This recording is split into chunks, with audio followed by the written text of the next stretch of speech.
Selamat berjumpa kembali dalam layanan audio Sahabat Seperjalanan. Hari ini adalah hari Sabtu 20 April 2024. Tema renungan saat teduh kita dengan judul Mendapat Pelajaran.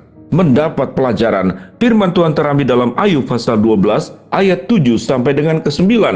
Tetapi bertanyalah kepada binatang, maka engkau akan diberinya pengajaran.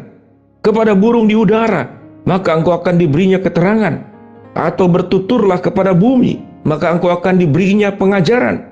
Bahkan ikan di laut akan bercerita kepadamu. Siapakah di antara semuanya itu yang tidak tahu bahwa tangan Allah yang melakukannya itu?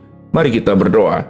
Bapa yang di dalam surga, Tuhan mengajarkan kami untuk banyak aspek dalam kehidupan melalui berbagai macam cara. Dan Ayub menangkap pengajaran-pengajaran dari Tuhan, dari suasana alam semesta yang diciptakan oleh Tuhan.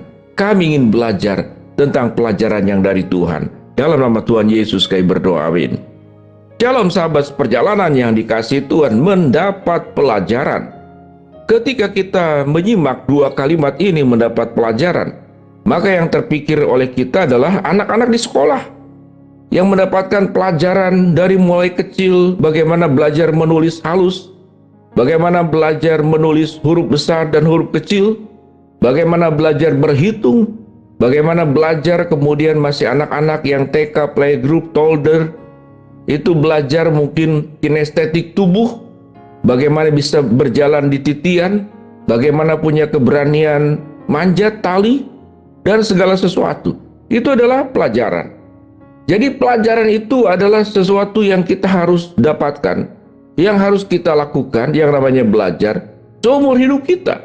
Ada sebuah pertanyaan, mengapa manusia harus belajar dan Tuhan tidak perlu belajar? Tuhan itu sudah lengkap segala sesuatunya. Jikalau dikatakan siapa pribadi yang lulus di dalam segala aspek, yaitu Tuhan sendiri. Tapi siapa manusia yang terus belajar untuk semakin meningkat dan tidak pernah lulus, yaitu manusia. Apa yang kita lakukan itu hanya berorientasi kepada peningkatan. Tetapi apakah kita selesai belajar? Apakah kita sudah tuntas belajar dari kehidupan ini?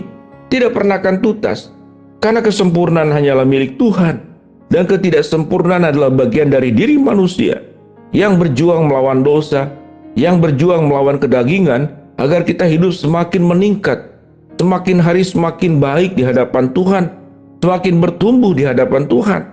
Maka perjuangan manusia adalah bagaimana menjadi lebih baik dari waktu ke waktu. Sementara Tuhan tidak perlu. Kalau Tuhan itu perlu berjuang untuk menjadi lebih baik, maka pada saat yang sama, dirinya bukan lagi Tuhan. Karena Tuhan itu harus memiliki sifat dan keberadaan yang sempurna. Seseorang yang masih harus belajar berarti dia belum sempurna. Dia harus terus berjuang untuk menjadi lebih baik. Tatkala kita belajar apa pelajaran hidup yang sedang Tuhan ajarkan, cukup menarik. Ayub memberitahu kepada setiap kita yang membaca kitab Ayub dan kepada orang-orang yang hidup di zaman Ayub. Dikatakan apa? Tetapi bertanyalah kepada binatang. Kita disuruh bertanya kepada binatang. Uraian berikut kita disuruh bertanya kepada bumi. Kita disuruh bertanya kepada burung di udara. Kita disuruh bertanya kepada ikan di laut. Tentu ini adalah bukan arti yang sesungguhnya. Kalau kita bertanya ke burung, apakah burung bisa menjawab? Kalau kita bertanya kepada ikan, jelas ikan tidak bisa menjawab. Mereka tidak berbahasa, mereka tidak punya alam pikir, kemampuan logika berpikir seperti manusia. Tetapi mengapa kita disuruh oleh Tuhan lewat kitab Ayub ini? Supaya kita belajar bertanya kepada binatang, bertanya kepada bumi, bertanya kepada ikan, bertanya kepada burung.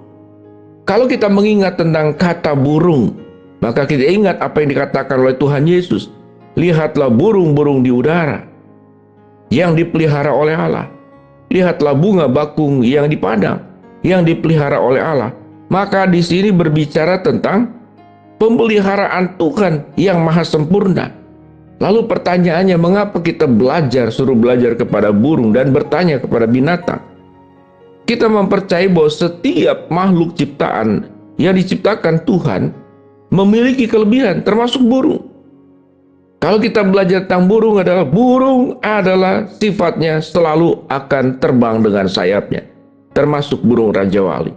Bukankah ini memberikan sebuah pelajaran bahwa menjadi anak-anak Tuhan di tengah masalah, problem hidup, kesulitan yang ada, Tuhan menjanjikan kita akan terbang seperti burung Raja Wali dengan kebak sayapnya yang semakin tinggi tatkala menghadapi badai, tatkala menghadapi problem dan kesulitan.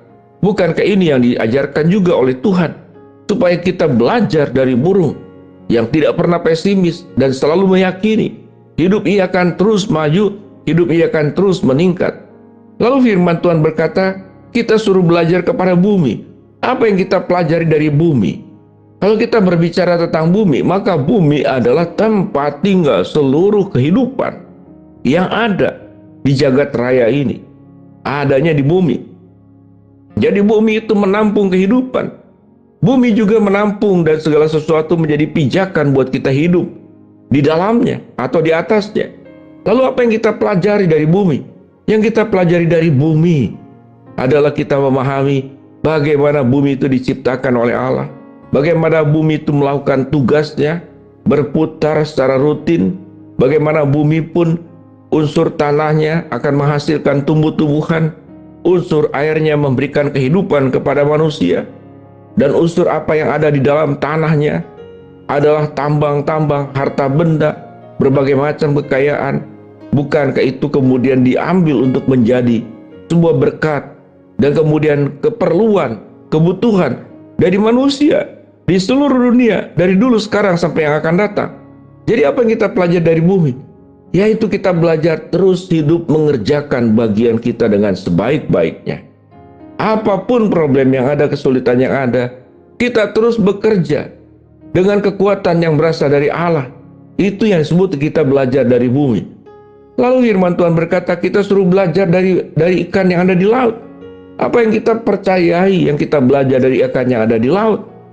Yang kita pelajari adalah ikan punya kehidupannya sendiri. Kalau ikan kemudian bisa berbicara, mungkin juga berpikir bagaimana kita tukaran saja.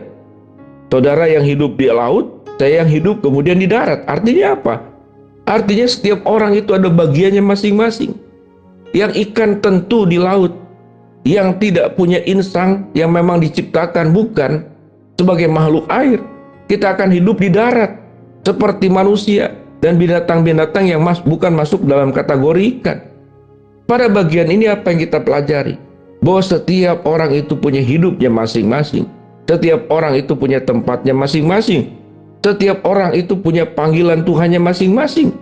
Kalau bahasa umumnya, setiap orang punya rezeki. Setiap orang itu punya kelebihannya masing-masing. Apa yang kita pelajari dari hal ini? Yaitu kita bersyukur bahwa kita tidak menjadi sama dengan orang lain.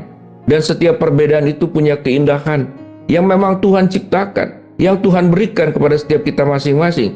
Berhentilah iri, bersyukurlah, lakukan apa yang terbaik dengan keunikan keberadaan. Engkau berada di tempat di mana, baik dalam pekerjaan, di tengah-tengah masyarakat, dimanapun berada. Maka pelajaran yang kita dapatkan bahwa kita hidup dengan tempatnya masing-masing, jalan hidupnya masing-masing dalam rancangan Tuhan. Bahwa kita akan terus belajar sampai mati dan tidak pernah berhenti untuk belajar. Mari kita berdoa. Bapa dalam surga, terima kasih kami sudah belajar tentang mendapat pelajaran dari ketiga ayat dalam kitab Ayub. Hamba-Mu berdoa buat sahabat seperjalanan yang sakit, Tuhan jamah sembuhkan. Sahabat seperjalanan yang sedang menghadapi masalah, Tuhan bukakan jalan. Sahabat seperjalanan yang sedang berdoa, mengharapkan sesuatu, Tuhan kabulkan dengan cara dan waktunya Tuhan. Dalam nama Tuhan Yesus kami berdoa, amin.